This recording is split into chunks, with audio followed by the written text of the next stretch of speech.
Welcome to Through the Bible in a Year with Pastor John. We invite you to join us at 1 Oakleigh Avenue in North Providence, Rhode Island.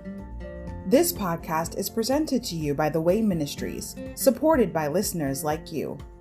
For donations, live videos, podcasts, and more, please visit www.thewayministriesri.org. Thank you and have a great day.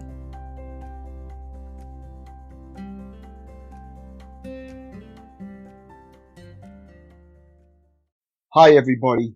Welcome to Through the Bible in a Year with Pastor John. So glad you could join me today to get a portion of God's Word. Today we're going to begin with day 127, May 6th. Nehemiah, chapters 3 and 4. Wall plans commenced. Overview. Nehemiah's dream of rebuilding the walls now becomes contagious.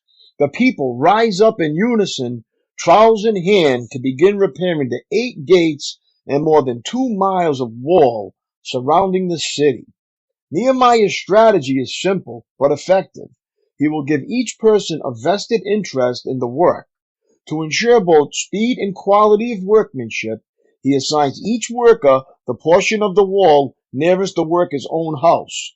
There's a lot of incentive to do a good job when you know that if enemies break through a defective portion of the wall, the first people jeopardized will be your own family. But soon the entire project is threatened by outside opposition. Harmless ridicule gives way to threats of violence, and Nehemiah responds with a combination of prayer and preparation. Chapter 3, Repairing the Walls, the work initiated. Chapter 4, Ridiculing the workers, verses 1 to 3. Rallying the workers prayerfully, verses 4 to 12, and militarily, verses 13 to 23. The work interrupted. Insight. The special gate for God. Nehemiah chapter 3, verse 29. Among the list of gates is the East Gate, 329, through which the Shekinah glory, a visible manifestation of the presence of God, left and by which it will return. Ezekiel sees the return of God's glory through the East Gate, Ezekiel 43, 1-17, to reside in the temple's most holy place during the kingdom age, as he had seen its departure during the fall of Jerusalem. Insight. Notorious neighbors, Nehemiah 4:3. Several of Nehemiah's persecutors are noted in historical sources other than the Bible. Sanballat 4:1 is identified as the governor of Samaria in the Elephantine Papyri. In addition, a rock inscribed with the name Tobiah 4:3 in ancient Aramaic script was found near present-day Amman, Jordan. Nehemiah chapter 3. Rebuilding the wall of Jerusalem. Then Eliashib, the high priest, and the other priests started to rebuild at the Sheep Gate. They dedicated it and set up its doors, building the wall as far as the Tower of the 100, which they dedicated in the Tower of Hananel. People from the town of Jericho worked next to them, and beyond them was Zakur, son of Imri. The Fish Gate was built by the sons of Hassanah. They laid the beams, set up its doors, and installed its bolts and bars. Meremoth, son of Uriah and grandson of Hakaz, repaired the next section of wall. Beside him were Meshullam, son of Berechiah and grandson of Meshezabeel, and then Zadok, son of Bana. Next were the people from Tekoa, though their leaders refused to work with the construction supervisors. The old city gate was repaired by Jodiah, son of Paseah, and Meshullam, son of Bezadiah. They laid the beams, set up its doors, and installed its bolts and bars. Next to them were Melatiah from Gibeon, Jadon from Meronoth, people from Gibeon, and people from Mizpah, the headquarters of the governor of the province west of the Euphrates River.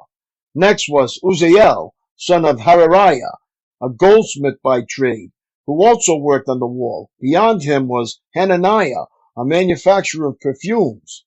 They left out a section of Jerusalem as they built the broad wall.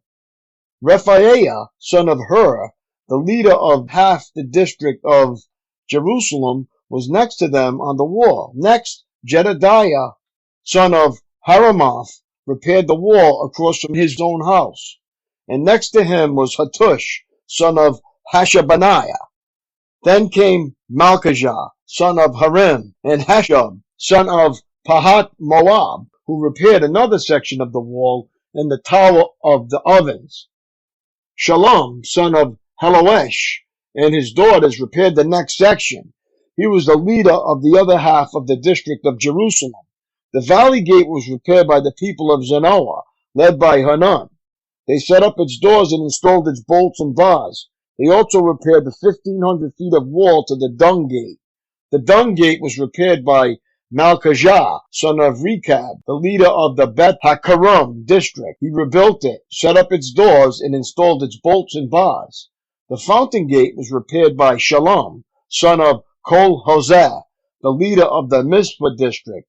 He rebuilt it, roofed it, set up its doors, and installed its bolts and bars. Then he repaired the wall of the pool of Siloam, near the king's garden, and he rebuilt the wall as far as the stairs that descend from the city of David.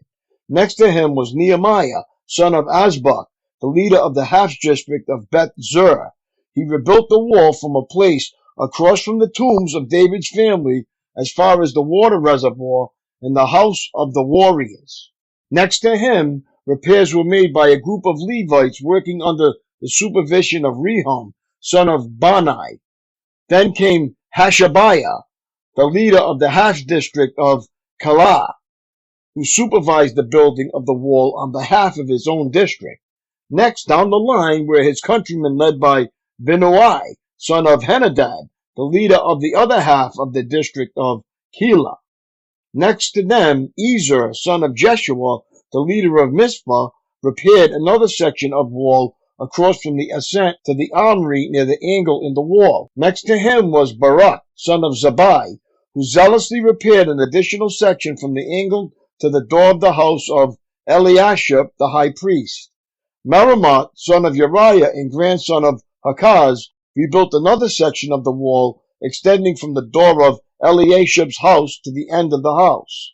The next repairs were made by the priests from the surrounding region.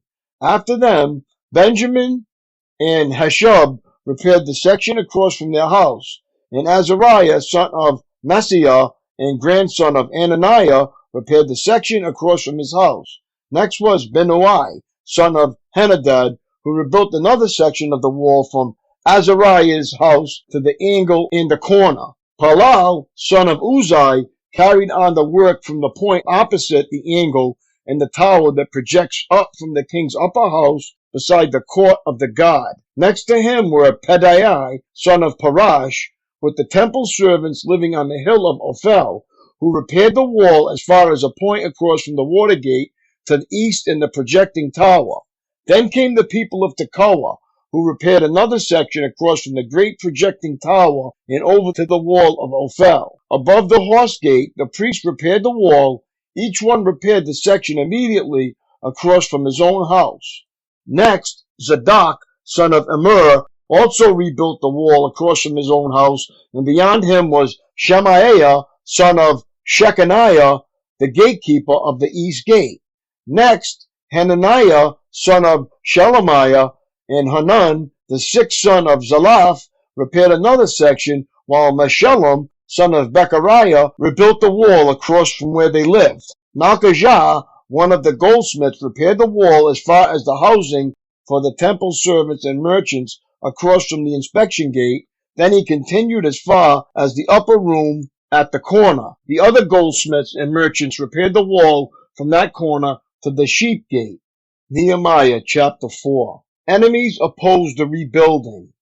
Sanballat was very angry when he learned that we were rebuilding the wall. He flew into a rage and mocked the Jews, saying in front of his friends and the Samaritan army officers, "What does this bunch of poor, feeble Jews think they're doing? Do they think they can build a wall in a single day by just offering a few sacrifices? Do they actually think they can make something of stones from a rubbish heap, and charred ones at that?" Tobiah the Ammonite, who was standing beside him, remarked, "That stone wall would collapse if even a fox walked along the top of it." Then I prayed, hear us, our God, for we are being mocked.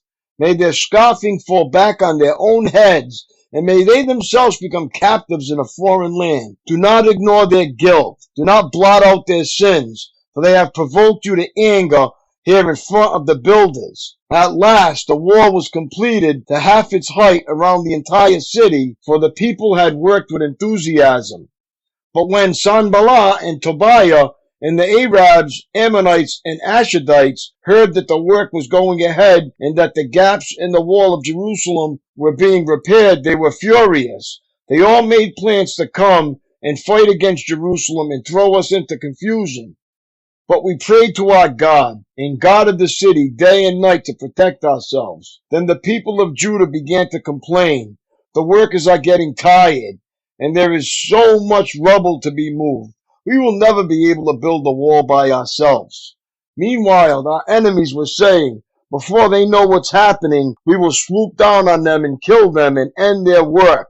The Jews who lived near the enemy came and told us again and again, they will come from all directions and attack us. So I placed armed guards behind the lowest parts of the wall in the exposed areas. I stationed the people to stand guard by families armed with swords, spears, and bows.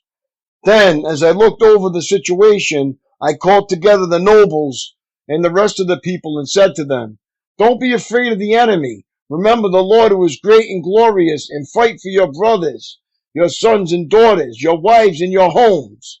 When our enemies heard that we knew of their plans and that God had frustrated them, we all returned to our work on the wall.